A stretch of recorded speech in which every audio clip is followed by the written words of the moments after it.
এর আগে আমি কলকাতার বিভিন্ন কিছু খাবারের ব্যাপারে আপনাদের সঙ্গে আলোচনা করেছিলাম, যেরকম কলকাতার কচুরি, কলকাতার সন্দেশ, কলকাতার রাবড়ি, এই রকম কিছু চ্যাপ্টার নিয়ে আপনাদের মাঝে আমি উপস্থিত হয়েছিলাম।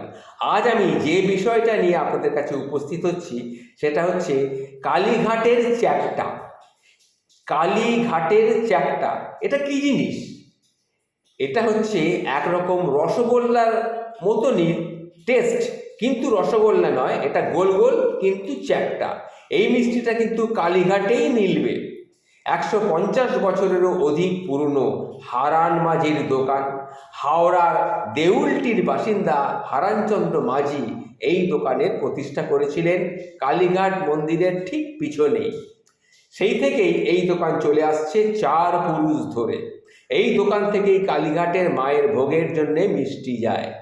প্রবাদ আছে, কলকাতায় নাকি খুঁজলে বাঘের দুধও মেলে। বড় বিচিত্র শহরে এই কলকাতা। এই যেমন ধরুন রসগোল্লা, নামেই গোল্লা, আসলে গোল। নবীন ময়রার অমর আবিষ্কার। এহেন রসগোল্লা হয়ে গেল চ্যাপ্টা। মুখে দিলেই জিভের পেল্লায় আরাম। ভূমিকা ছেড়ে আমি এবার একটু মোদ্দা কথায় আসি।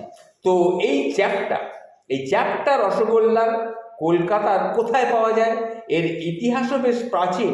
আসুন তাহলে চ্যাপ্টা রসগোল্লার অভিযানটা একটু সেরে ফেলা যাক।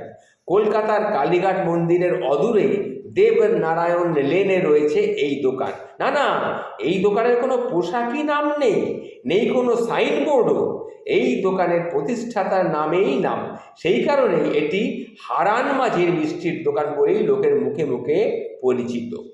স্থানীয়রা অবশ্য হারান ময়রা মিষ্টির দোকান বলেই ডাকে।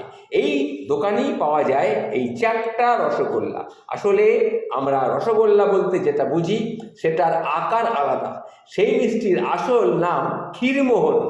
তবে রসগোল্লা যেভাবে তৈরি করা হয় ঠিক সেইভাবেই এই মিষ্টিটাও তৈরি করা হয়ে থাকে।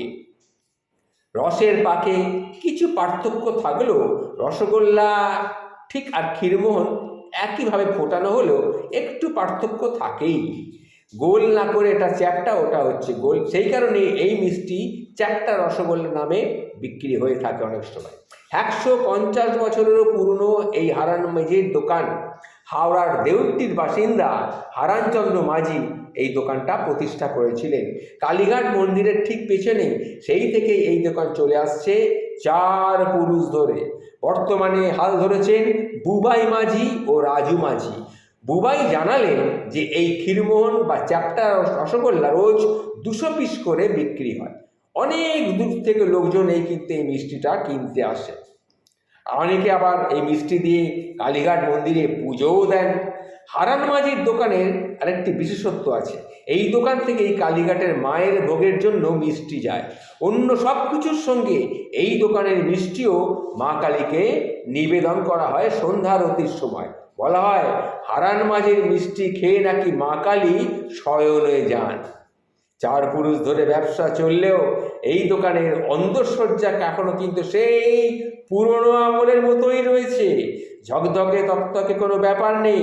কলকাতায় বহু মানুষ তাই এই দোকানের খোঁজই জানেন না।